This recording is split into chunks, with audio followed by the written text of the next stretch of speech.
जो जज्बात साडी मां बोली नाल जुड़े ने ते किस्से कहानियां ओ होर किते भी नहीं है। देखो हर नवी फिल्म ते वेब सीरीज पंजाब दे सब तो वड्डे OTT ऐप चौपाल ते।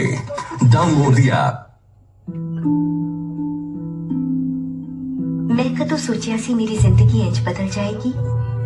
सब कुछ इन्ना चंगा सी, एक चंगा पति, 2 प्यारे बच्चे, पर तंबाकू ने सब कुछ बदल दिता।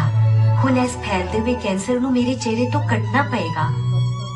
हुण कुछ भी पहले वर्गा नहीं रहेगा। तंबाकू ने मेरी जिंदगी बर्बाद कर दी।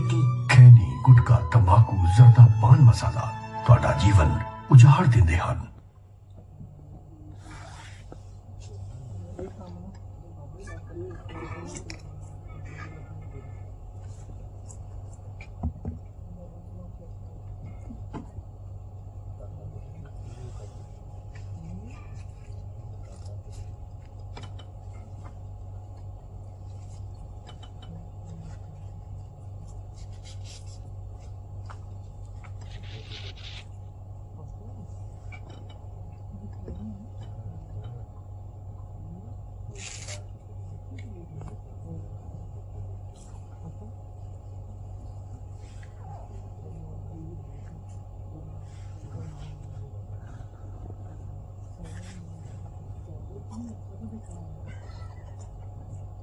चौपड़े का सब्सक्रिप्शन है आपका।